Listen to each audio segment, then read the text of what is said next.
Now that we know why we use the ingredients that we will use in the lab, we're going to perform the DNA extraction. Now here I have our DNA extraction liquid. Notice it's bright green, that's just the color of the soap that I used. My favorite is Palmolive Green Apple, but you can use whatever soap that you like. So to get this, if you look on your lab sheet, I actually cut the ingredients in half. So I used approximately 300 milliliters of water, 25 milliliters of dish soap, so this is my favorite brand, great scent, and then 1 tablespoon of salt. Now you can also use meat tenderizer, and this helps cut out those proteins even more. So I put just a dash of the meat tenderizer in. It's not necessary, but it's kind of, you can get a little bit more DNA that way.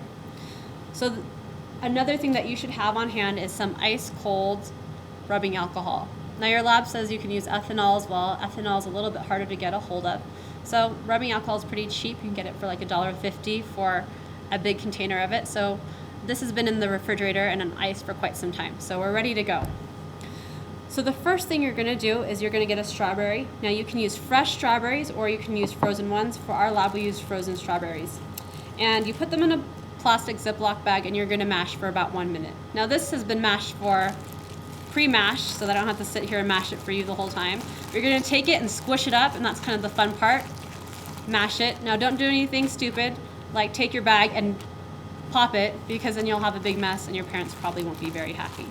So you're gonna mash it for about 2 minutes, and then this is going to break down that cell wall like we talked about. So you're manually squishing or cracking and smashing up those cell walls. Okay, so you're gonna have this mixture that kind of looks like strawberry jam. Now in your directions it says just to use 1 strawberry. I think I actually have 4 in here, but 1 or 2 strawberries will be fine. The second thing you're gonna do, let's put this to the side, is you're gonna take your DNA extraction liquid and you're gonna measure out 10 milliliters. So you're gonna take that, pour in approximately 10, it doesn't have to be perfect. There we go, so that's approximately 10 milliliters. Again, you can also use a Pyrex measuring cup or anything that has metric units on it to measure these in the correct equivalents. Okay, so you're gonna take this liquid, gonna pour it into your plastic bag. Kind of looks like Slimer juice. Get that in there. I'm actually just gonna put a little bit more because I did double my amount of strawberries. I forgot about that. So add just a tiny bit more. Pour that in. Now don't eat this. Hopefully that was obvious to you, but this has soap in it, and so it's not gonna taste very good, even though it might smell good and look good. Okay, you're gonna take this, and now you're gonna mash it for just approximately 1 minute. Now, if you remember from our explanation before, the detergent is going to act kind of like a pair of scissors. So right now, as the soap is sitting in there, it's actually cutting holes or breaking apart the nuclear membrane and the cell membrane so that the DNA can come loose. Okay, so that's probably about good. It actually says you're not supposed to have too many bubbles because the DNA can get caught up in the bubbles. It's a little bit harder to extract. So that's a lot of liquid. Okay, here comes the fun part that everyone loves. Okay, you need to get a beaker out, and you're gonna take a cheesecloth, or you can use an old rag or even a paper towel, and you're gonna drape it over and kind of make a little depression in there. This is gonna act as a strainer for us to strain out the pulp and all the strawberry seeds, because we just want the juice and the DNA. So you're gonna take this, pour it in, and notice this is gonna, well, you're gonna notice that this doesn't just run through like magic.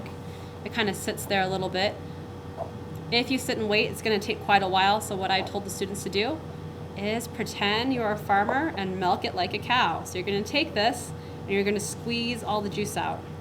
And this is where it gets fun and messy. And yes, notice how my wedding ring is getting covered in strawberry juice. So you're gonna squeeze this out, and I'm making a mess, and you might make a mess too.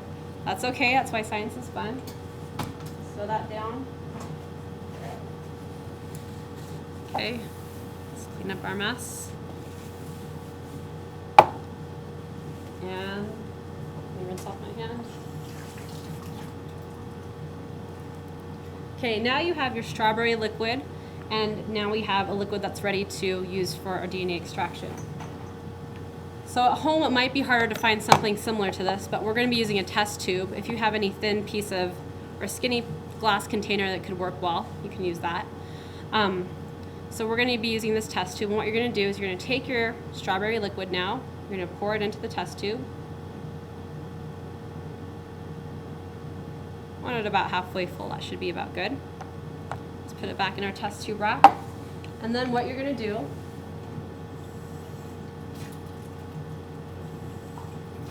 you're going to take your ethanol and you're going to measure approximately 8.5, 10 milliliters of alcohol. Now remember, this is the cold alcohol, so you should have had it in the fridge up till now. So we're going to pour it in. And because alcohol is less dense than strawberry juice, which has lots of water in it, you should see 2 layers starting to form. So let's take a closer look. There we go. Okay, and I don't know if you can see this super well, but what you should be seeing is that there are tiny threads, and they're clear, so it's going to be hard to see on video, but there should be tiny threads forming. If you remember from our Bill and I video and our Nova video, this is actually the DNA. So I'm going to wind it up on my coffee stirrer and take a look at that. It looks like strawberry snot, but this is actually DNA that's wound up really tight. Well, it was wound up really tight, but now it's wound up on my strawberry. From my strawberries onto my coffee stirrer. So this is now our DNA. So take a good look at that. Again, it kind of looks like clear threads, or if you want to be gross, it kind of looks like snot. And that is our DNA extraction. If you'd like to try this at home, this is a really fun project.